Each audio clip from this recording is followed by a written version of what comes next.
नमस्कार दोस्तों, आपका बहुत बहुत स्वागत है आज की वीडियो में। उम्मीद करता हूँ आप सब लोग अच्छे होंगे, खुश होंगे। दोस्तों, अगर मैं मतलब क्रिकेट देखता हूँ तो क्रिकेट के हिसाब से ही बताऊंगा। अगर आप लोग देखते हैं कोई और दूसरा गेम देखते हैं तो आप लोग बता सकते हैं मेरे को। बाकी मैं क्रिकेट देखता हूँ तो क्रिकेट के हिसाब से बताता हूँ कि भाई साहब, जो मुझे सबसे मोस्ट इरिटेटिंग या मोस्ट ड्रामेबाज प्लेयर अगर लगता है तो भाई साहब, एक समय पे मुझे लगता था पाकिस्तान का अख्तर, शोएब अख्तर। मतलब कि शोएब अख्तर की कोई मतलब नो डाउट कि शोएब अख्तर जैसा बॉलर दुनिया में बहुत कम आते हैं। भाई साहब, जब वो बॉलिंग डालने जाता था ना तो बल्लेबाजों के पैर ऐसे थर थर थर थर काँपते थे। मतलब उसमें तो कोई दो राय है ही नहीं। लेकिन शोएब अख्तर की एक चीज़ मुझे ये लगती थी, जिस दिन उसका दिन नहीं होता था, जिस दिन बल्लेबाज उस पर चढ़ाई कर देते थे, उस दिन शोएब अख्तर का ऐसा कोई अंग या शरीर का ऐसा कोई पार्ट नहीं रहता था जहाँ पे उसके दर्द ना उठता हो। मतलब कि एक तरीके से बता मतलब बोलना अगर बोला जाए तो वो सबसे मोस्ट ड्रामेबाज और मोस्ट इरिटेटिंग प्लेयर लगता था। एक तरफ बॉलर बहुत अच्छा था लेकिन इरिटेटिंग बहुत प्लेयर था। जैसे कि किसी दिन भाई साहब हत्थे चढ़ गए किसी बैट्समैन के, तो भाई साहब उसके पैरों की नसें चढ़ जाती थी, हाथ की नसें चढ़ जाती थी, सर दर्द हो जाता था, पीठ दर्द हो जाता था, हैमस्ट्रिंग हो जाती थी, पसीने से तरबतर हो जाता था। और फिर भी बल्लेबाज नहीं मान रहा, उसकी कुटाई करने पे पेल ही रहा है उसको, तो भाई साहब 6 7 8 ओवर के बाद वो रिटायर हेड लेके पवेलियन चला जाता था। तो ये था मोस्ट। लेकिन भाई साहब, उसका रिकॉर्ड तोड़ने के लिए मुझे ये विश्वास था कि अगर शोएब अख्तर का कोई रिकॉर्ड तोड़ सकता है तो वो पाकिस्तान का ही कोई खिलाड़ी तोड़ सकता है। और मोस्ट इरिटेटिंग और ड्रामेबाज की लिस्ट में अब जो शोएब अख्तर का रिकॉर्ड तोड़ते हुए नज़र जो मुझे आ रहा है वो है ऊंचा पैजामा सफ़ेद लिपस्टिक, मतलब कि मोहम्मद रिजवान।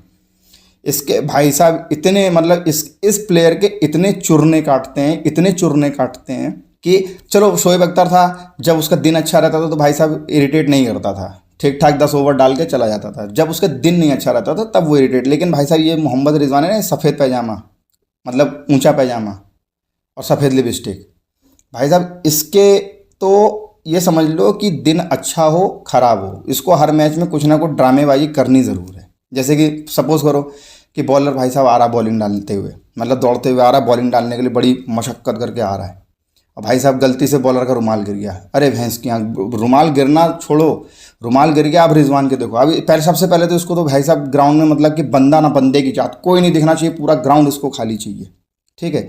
और फिर मतलब ये इंक्वायरी बैठाता है कि भैंस के यहाँ बॉलर का रुमाल जो है वो गिरा तो गिरा कैसे।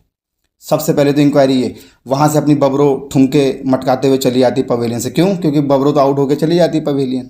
रिजवानी है थोड़ा बहुत जो ग्राउंड में टिकता है, तो ग्राउंड में टिकता है तो ये इरिटेट इतना करता है कि भाई साहब हम लोग चाहते हैं कि ये ना टिके ग्राउंड में तो ज़्यादा अच्छा है। अब यहाँ पे ड्रामेबाजी शुरू हो गई।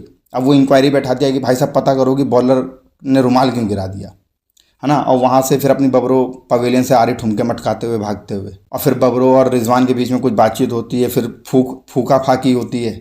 मतलब रिजवान को पता नहीं, मुझे देख के ये लगता है कि भाई साहब बॉलर ने जो रुमाल गिरा है, रिजवान की नज़रों में उस ऐसा लगता है कि बॉलर ने जानबूझ के रुमाल गिराया है, रिजवान को आउट करने की कोई साजिश है, उसको ये ऐसा लगता है, गलती से रुमाल नहीं गिरा है।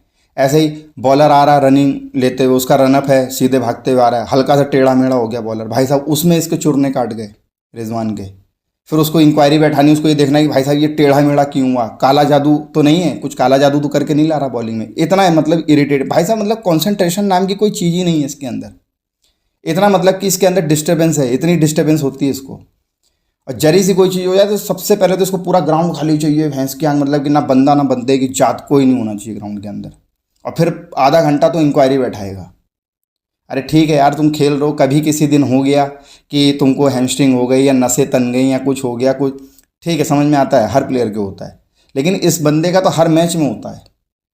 मतलब कुछ ना कुछ ड्रामेबाजी चाहिए। अगर इसने ने 50 60 रन मार दिए किसी मैच में तो बिना ड्रामेबाजी के तो 50 60 रन मार ही नहीं सकता है इस हिसाब से। इसलिए मैं बोल रहा हूँ भाई साहब, ये जो सफ़ेद लिपस्टिक है, ऊंचा पैजामा है ना, गरीबी रेखा के नीचे रहने वाले ये लोग, है ना, खाने को आटा नहीं, पहन और चलाने को डाटा नहीं, अगले दिन बारिश के निकलते नहीं है क्योंकि इनके पास जो पैजामा है, एक ही पैजामा है, वो सूखा नहीं, है ना। तो मतलब कि इतना इरिटेटिंग प्लेयर है भाई साहब ये सफ़ेद लिपस्टिक। आप लोग मुझे कमेंट करके दोस्तों ज़रूर बताना कि आप लोगों को भी ऐसा कुछ लगता है क्या।